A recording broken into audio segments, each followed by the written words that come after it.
Greetings and welcome to In Depth. I'm Dike Rostant. The Fashion Arch brand is a creative hub and branding agency for fashion designers and creatives. Now, with that in mind, we are happy to speak to founder of the Fashion Arch, Ain Earle, about Momentum. It's a two-day Caribbean experience during the U.S. Caribbean American Heritage Month.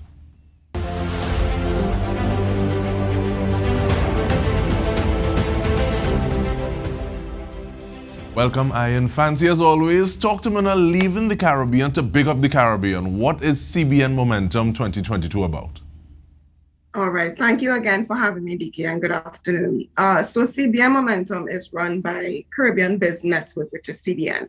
They usually help in terms of they have their Caribbean American Business Network, where they work with different businesses. They help promote them, build their brand, something similar to what I do here in Trinidad and Tobago. So I would have reached out to them to find ways that I can strengthen in terms of what we have here in Trinidad, in terms of getting that awareness out there and even the region as well. So while I was speaking with them, they decided that they would let me know or also invite me to this Momentum, this expo that they're having, which is to celebrate Caribbean American Heritage Month. So they usually have done small markets and pop-ups, and they promote, of course, Caribbean heritage, Caribbean American brands. And for this, because it's something, yes, it's Caribbean American, but we're talking about the Caribbean. So they've invited me, and with that, I am taking with me 12 brands to this cultural expo. And during this time as well, they'll have business networking, they'll have workshops, shopping, of course, music, entertainment, all Caribbean or Caribbean American. But the thing is, it's probably not that good a well-kept secret with regard to music. But I wanted to dive into the Caribbean's influence on American culture. Thanks. So, of course, yeah, because we know for sure, yes, music, that is a thing.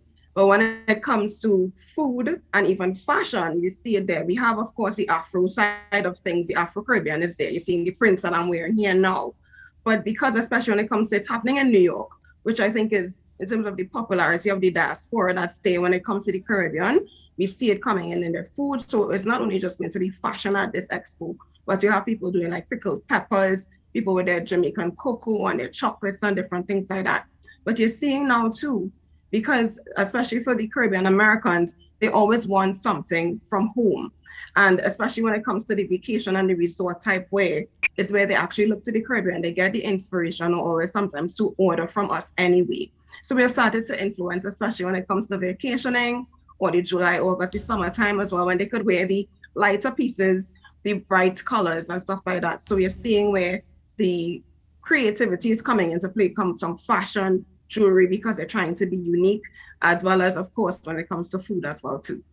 And do you see that validation, for want of a better word, or the affirmation with regard to money being spent on individuals, their outfits, their brands? Do you see that being something that can help people be a little more of themselves, as opposed to someone saying, okay, well, I need to create something that is a little more like what you're wearing for you to say, okay, yes, I can identify with this, as opposed to saying, no, this is from this place and I want it because it speaks to that space specifically?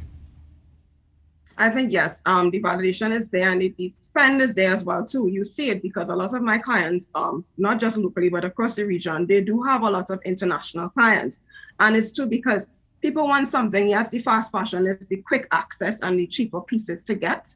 But some people always look for that unique type style, that unique thing that they can say, I have received, there might have been 12 pieces or each piece may be different. And when I own it, this is just for me. And it came from this place. It might either represent something. You may see a necklace with the Barbados mark on it or different things like that. Or the prints a certain way, they use any seal island cotton, you know where it's coming from. And then especially now we're coming into sustainable fashion and people understanding who's making their clothes. People are now becoming a lot more aware and they are validating that handmade, local, regionally made is the way to go. And people are actually kind of thriving and going towards that as well. You're seeing it coming out as something being luxurious as well. And then of course there are the more, not the lower end, but it's more affordable pieces as well too for persons to purchase across the board. And that makes me actually want to ask about almost like boutique outfits, Because the way that you're talking Yeah. about people following up the line and saying, okay, well, this comes from this place, this is the history of this place. You just spoke about Sea Island cotton, and we can have an entire conversation about Montserrat and the role of Sea Island cotton in Montserrat's development, to the point that Nice. Liat was something that was formed off of that, plus limes, I think, Exactly. coming out of Montserrat. But Yes. you spoke to some of your clients and their brands from around the region. Who are some of those brands that are going to be represented at this event, Momentum? All right, so as I said, it's 12 brands. There'll be 6 from Trinidad and Tobago. There are 2 from Haiti, 2 from Jamaica, and 2 from St. Lucia. And we're going to be up there with other persons from Carib Shopper, and they're also bringing in some more Jamaican brands. So we're going to be representing 4 of the islands, and others as well. So I have like their lookbooks, because part of what I do is also, of course, is representation. So while I'm out there as well, it's to be looking for those boutiques that will take those unique pieces that will be okay with the smaller amounts of pieces, not large orders, so that people can as well to get that exposure in the States and get that exposure in New York. Because I think too, the New York space, when it comes to diaspora, I think they're more acceptable of and accepting of what we have here to offer. So be carrying up those islands, carrying up those pieces from those islands. Now, I want to ask about those 6 people in terms of list them out and make them out. But even before that, though, you just said something, and I want you to expand on that a little bit. There's some individuals who are a little more willing to have a lower ceiling. What do you mean by that? Or a lower amount, a small amount? Carry me through that a little bit, please. So in terms of, because things are being made by hand, and most times it's the person who owns the brand is the one who's creating, they're the one that's sewing, they're designing, they're doing everything. Even that's like these jewelry pieces that I'm wearing, here's one of the brands going up. She makes all of these by her hand for herself. So when it comes to production, mass production is not a thing for most of these brands. So when they're looking at some boutique areas as compared to some trade shows where they have low minimums, so they may just need 10 pieces of something, they may need 6, they may need 12, as compared to if you're going like into a Macy's or you're going into a Target, you may need to start with 35, 60, 100. And that is where you kind of get into these, not all the way fast fashion, but it's not something to that where you lose a bit of the identity, and then you're getting into higher production costs and levels that we are not just at yet. So if they can give that that ownership of just the smaller pieces, then people feel a little better too, in terms of they knowing when they get that piece, not much more would have from them, and it feels that they feel like, I have something that's mine, and no one else may have this as well. And we continue with this conversation. When we return, we're speaking with founder and managing director of the Fashion Arch about the CBN Momentum Business and Cultural Exposition, Ain Earle. Stay with us. We'll come back with more.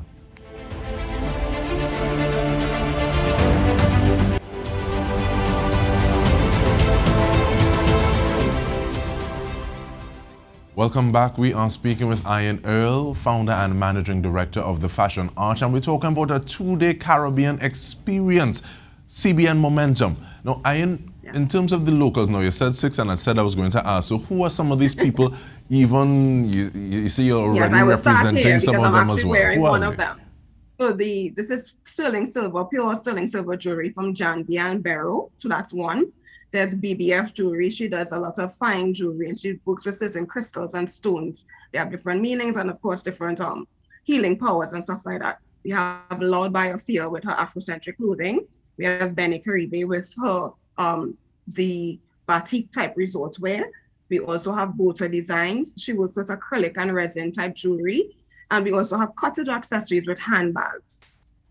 And is it a matter, how do you say, okay, well, these are the people that we're going to put forward, you just throw them against the wall? Do you think, okay, these people best represent what is being done here, or give the widest cross-section of what is happening locally? Or is it that you look at, say, okay, well, I think these individuals will have the most traction? What is the selection process like? Right, it's actually a bit of all that you just kind of suggested. So it is we're always looking to get the best representation. And to show what we have here in the Caribbean across the board. It comes to as well, those actually being able to have the products ready to be sent to the States. So that's one thing for sure. It's having a good cross section and a mix, because I would have told you about jewelry, there's clothing, there's handbags, and even with the other brands, there's shoes and different things like that. And so it's having a mix so we can show what we have here to offer. And I try myself as well to not any 2 persons to be doing the same thing. so that there's a good representation, there's a good mix. And I've worked with some of these brands before, and I know of their quality, and I know how that they can represent us well. So it comes to that as well. And then I think too, sometimes I have some I could have on speed dial at any point in time. And then for others, it's again, it's about a good curation of what we're carrying out there to be the best representation of Trinidad and Tobago. And I like the fact that you talk about this, and you've intimated about what some of the work that you're doing, but we're giving you the opportunity to spread your own flowers. What is some of that work that you're doing in terms of like looking for markets, saying, okay, well, these people will take 6 instead of 600, and what is that work like? That just kind of making the ground fertile to have the Caribbean designers spread their wings where you're going. Right. So, of course, the main thing that I do under the Fashion Arch is branding and marketing. So it's really helping the businesses build and grow and understand their strategy so they're able to get better awareness, understand their brand messaging, better packaging, product development. And then from that is where I start to do the research, not just in terms of fashion shows, which is all well and good because the images are great and sometimes they get the eyes of the PR persons that can actually order from them.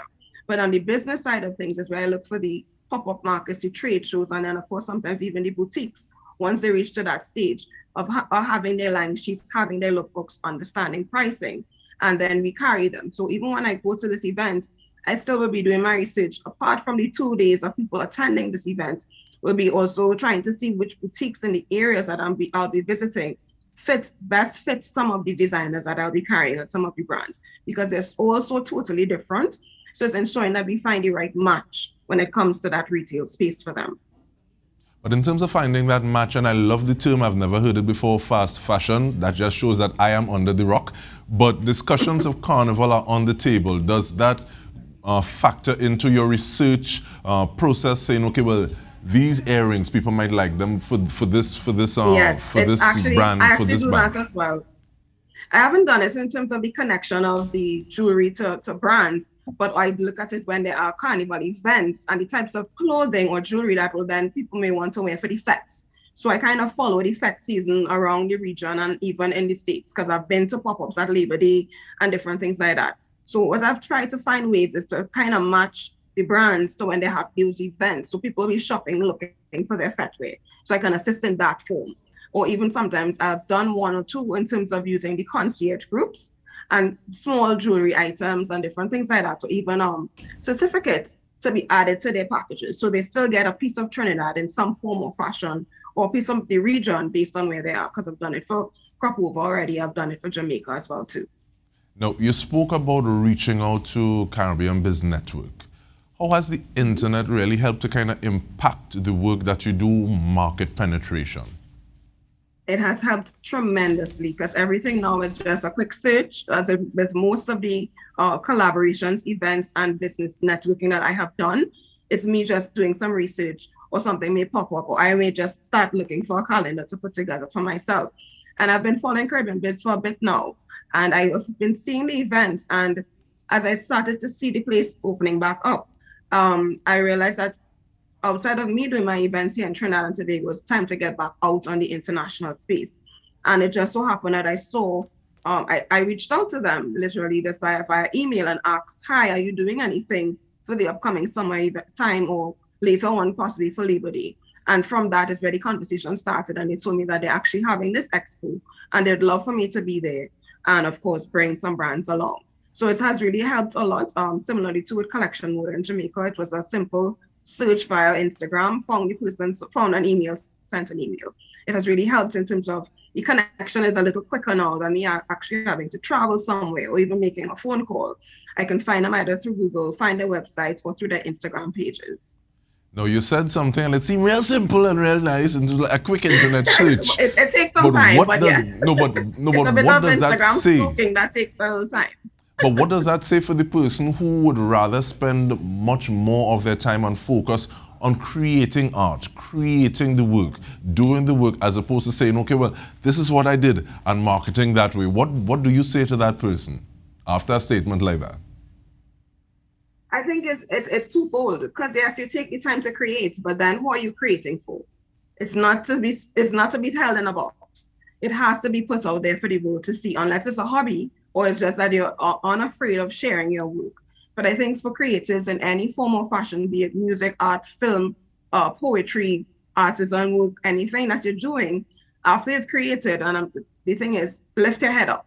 We sit and we create for so long, but then you're thinking, why people don't know about me? Why am I not getting sales? Because you're not promoting your business. You're not getting out there. You're not going to the markets. You're not finding ways to network. So it's a twofold where you sit and create and you perfect what you need to get done. But then you find ways to build on your website, build on your social media, build on your packaging and presentation, and then get out to the world and share what you have to offer.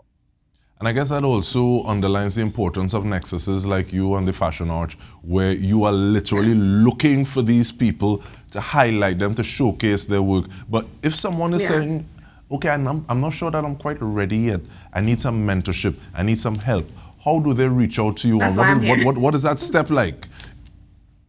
So we have discovery calls. Yeah, we have discovery calls where we just have a 20-minute chat to see where you're at with your business, to see where you need to go. Someone can check me via my website, thefashionarch.com, or they can check me via Instagram as well, send a DM. Or it's Ain, AIN, at thefashionarch.com for my email. As simple as that. We have that 20-minute call. People think 20 minutes, it seems short, but it's enough time to figure out where you are with your business. And from there, we can either go on to a further strategy session, which can be an hour or two, or we can start from there building out a contract for you and building out a service for you, because we do a la carte type things where we build out something that is a proposal that is unique to what you need for your business, and we work on that either in a 3-month or 6-month period. And in terms of things that you would like to see, whether or not they're low-hanging fruit, things that we can have done tomorrow, things that you want to build towards, what are some of those things that you'd like to see to help with those expositions, to help with the market penetration outside of our borders or even inside? Because sometimes something may be in a space, but it doesn't necessarily get the pride of place so people can appreciate the workmanship, the quality that is going into it. What are some of those things that you would like to see? I think we just need a lot more integration and collaboration, partnerships. There are a lot of retail spaces here, a lot of spaces that can take more of our local products. Shout out to Made 868 because they are now helping our production so we can have more things and more pieces being produced. They as well have to be promoted a little more for people to understand exactly what it is they're doing. But I know they have just recently started through Fashion TT and the CAFD. So that is one part of it, but the retail spaces, the private spaces, so private-public partnerships need to happen, where they kind of come up and they decide on including those artisans, including the creatives in their spaces, because that's where people would frequent. We have the markets, yes, but sometimes we need more of a permanent structure, and it shouldn't just be because it's Mother's Day or because it's Christmas that we're actually shopping local. Finding more spaces where we can shop local, shop regional much more often, and people understanding as well to the process that it takes to actually produce these things and why the price might be different. And of course, export is also an issue because shipping is super expensive throughout the region. And you said that someone might feel that 20 minutes speaking to you, that exploratory conversation seems like a little bit, and it does feel like a little bit of time, because here we are at the end of this conversation, at least this installation. Ain Earle, founder, managing director of the Fashion Arch, talking about CBN Momentum, the business and cultural exposition. Thank you for doing what you do, and on behalf of everyone at TTT News, thank you for tuning in. This has been In Depth with me, Dike Rostant. Thank you for joining us.